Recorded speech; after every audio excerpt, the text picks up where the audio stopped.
Hey everybody, I'm Evan. And I'm Grace. And here we are back again with this continuing series where we do what? We look at our top three games for each letter of the alphabet. Yup, and this week we're doing what letter? The R's. Yeah, so I just wanted to stress that, like, this is the R's for right now. Because when we originally made this list, you know, like a year ago, my R's were almost completely different.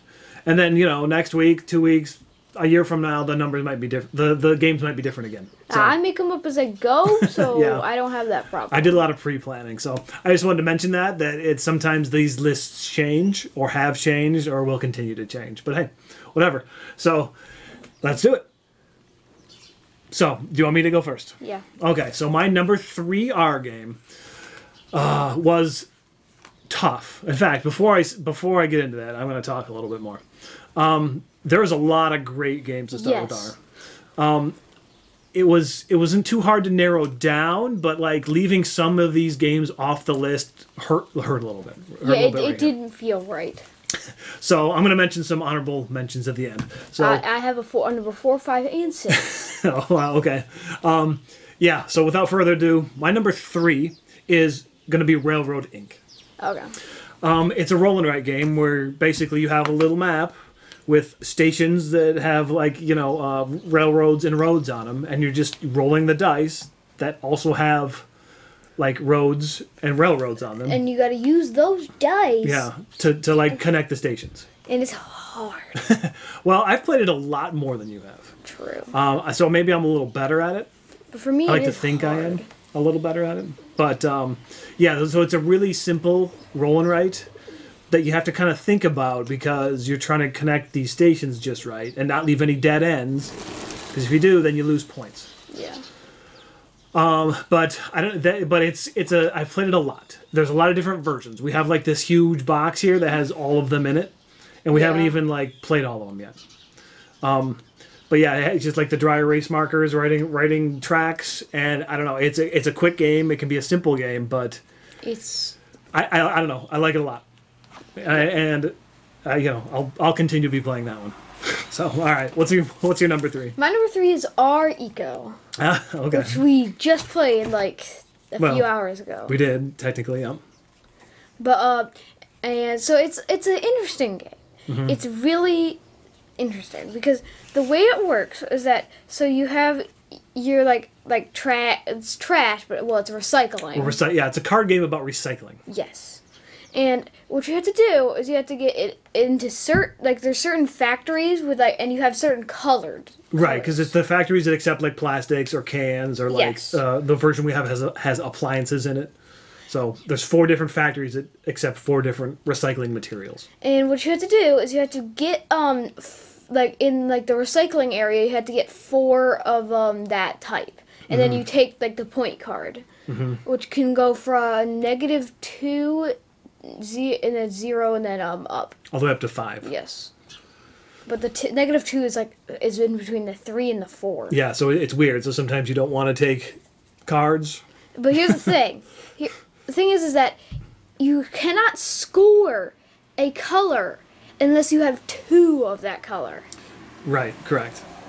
But the other thing is you can't have a hand limit of more than 5. And if you do, you have to place them face down but like on the side, and you get -1 point for each. Right, because the other trick is, I mean, we're kind of poorly explaining this, yes. but the other thing is when you put things in the recycling factory, you also have to take whatever is in their trash.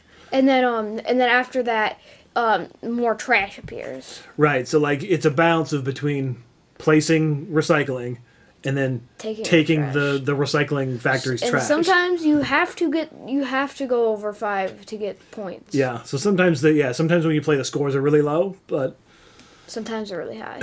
So yeah, sometimes because I scored 0. I was in 3rd place with 0. And then the other time you had 17. Yeah. Yeah. So our Eco is a super fun game. I like that one.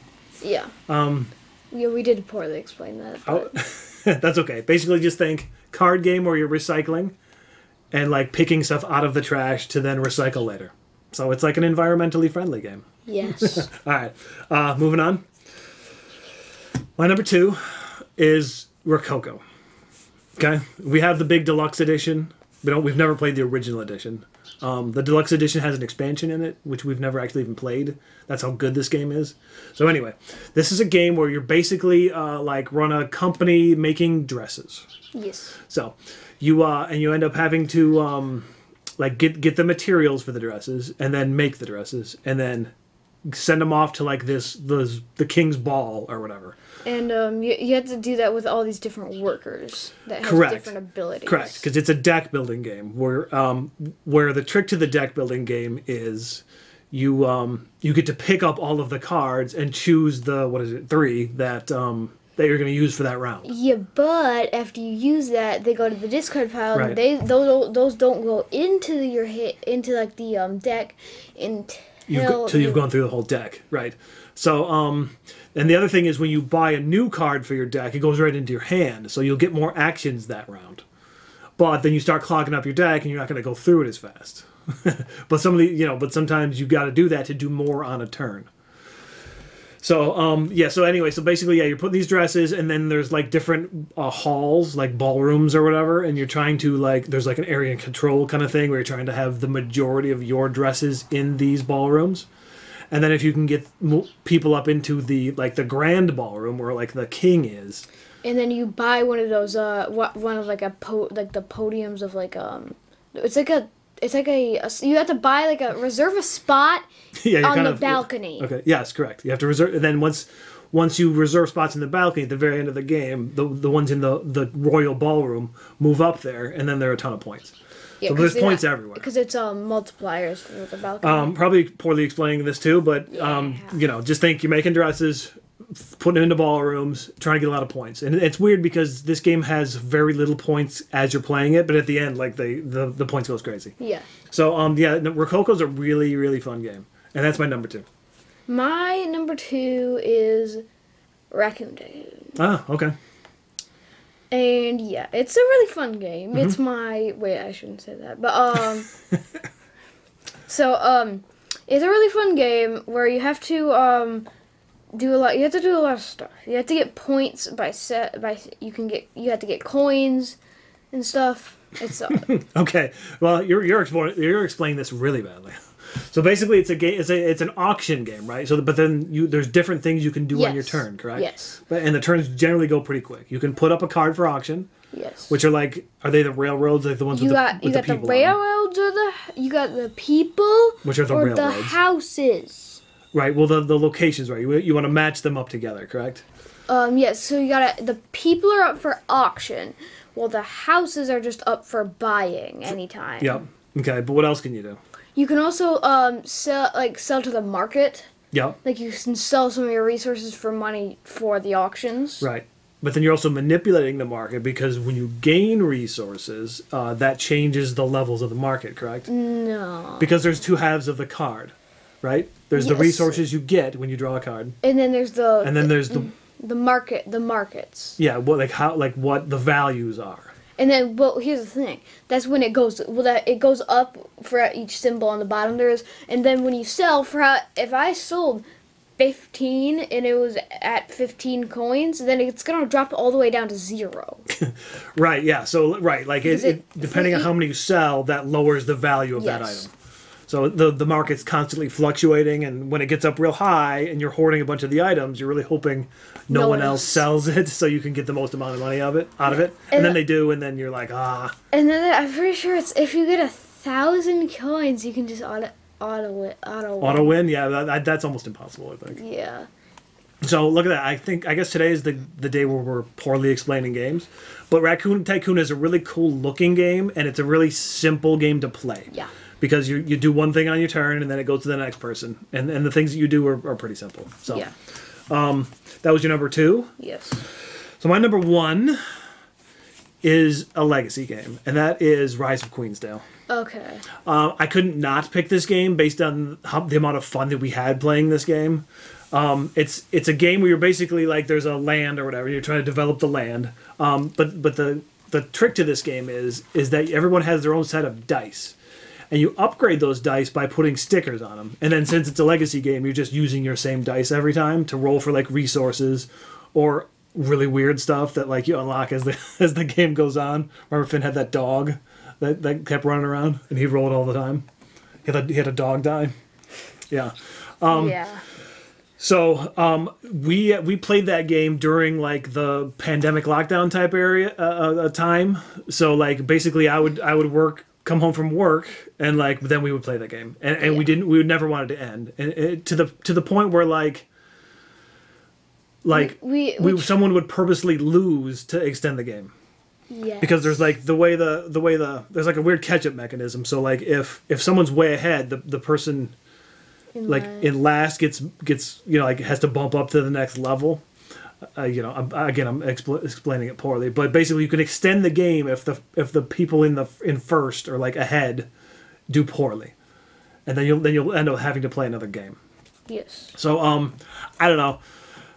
It was just a really fun experience, and like the upgrading of like your area with like the little hex tiles. And I'm probably not gonna have very many pictures of this because we don't have it anymore. Also spoilers. It's spoilers too, yes, of course, because it is a legacy game. But if I could find another copy of that cheap somewhere, I would probably buy it and then like play it again in a couple years once I've forgotten everything. So there's one crucial item oh, you still have. Do you know where that is?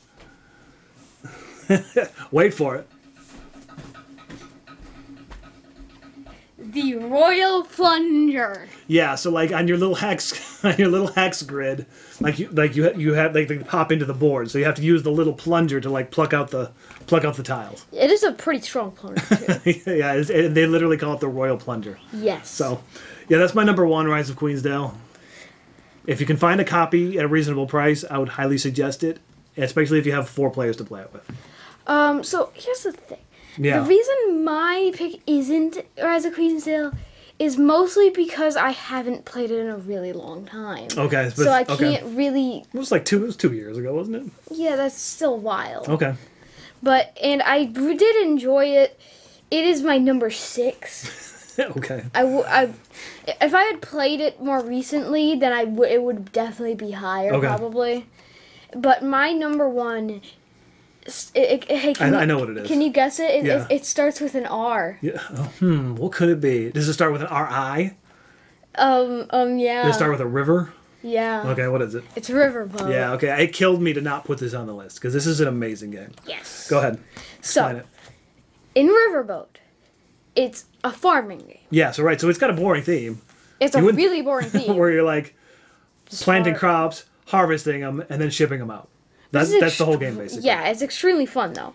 So, what you do is, at the start, you have your workers, and you place them on spots indicated by cards. Right, so hold on a second. So there's 5 action tiles. And then you draft those action tiles. All the players draft the action tiles. And everyone's going to do the action tiles, but whoever takes the action tile gets a bonus. And gets to do the action first. Yes. Yeah.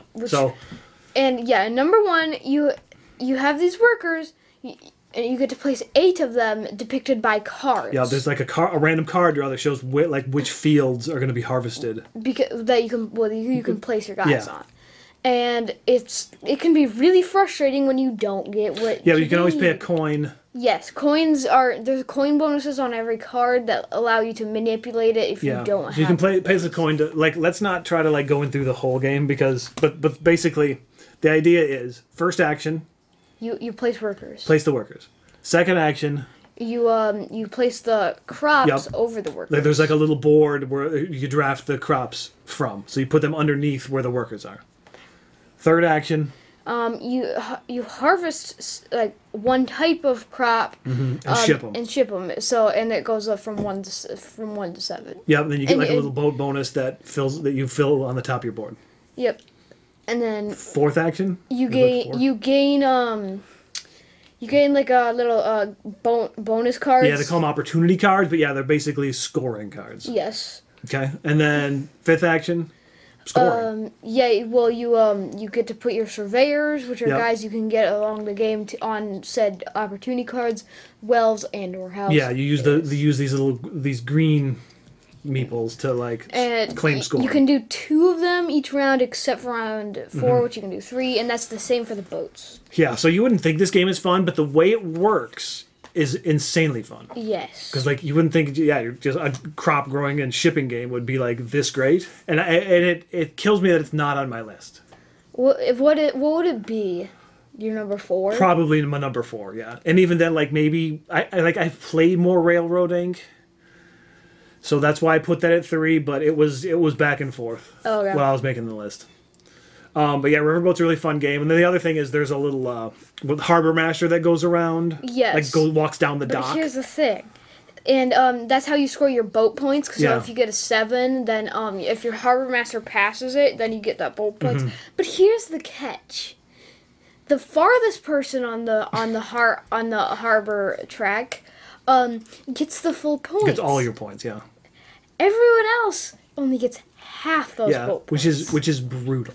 Yes. Because you're fighting to get your harbor master as far down that boat, the dock track as you possibly can. And Daddy, you made one crucial mistake last game. I don't want to hear about it. You don't need to talk about that. I thought I had it in the bag, and I was not paying attention to what everybody else was doing or could possibly do, and I ended up doing really bad. So I think that's it for Riverboat, right? Yeah. So that was your number 1. I agree with that number 1. Like it could be in there at any given day. But I just want to mention a couple of honorable mentions real quick. Okay, like Riverboat was one of them. I would have said maybe Root. Root is really great. Yeah. Like Rhino Hero is amazing for like a card stacking game. Red Dragon is a lot of fun. It's a game we've been playing since we've kind of gotten back into this hobby. The Raccoon Tycoon I had written down, and then also Rainforest City, but I think we need to play that one a little bit more. Yeah, definitely. So so it's number 4 is Rococo. Yeah. Number 5 is actually Rainforest City. Yeah, okay, cool. And then number 6 is Rise of Queensdale. Yeah, awesome. All right, so those are our lists. And there's a lot of great games to talk about, so maybe this video went on a little bit longer than some of the other ones, but that's okay. And hopefully we didn't ramble and nonsense too much, because we probably did. We probably always do that. But I guess that's it. And if you stay tuned until after the credits, there's a little special bonus. So what are we doing next? Next up is the S's. Yeah, I think the S's might be hard too, because I feel like we have a lot of games that start with S. Yeah. So and pretty good ones too. We'll see you next time, and you'll be able to see what we picked. So, all right. I guess we'll see you next time, everybody. Bye.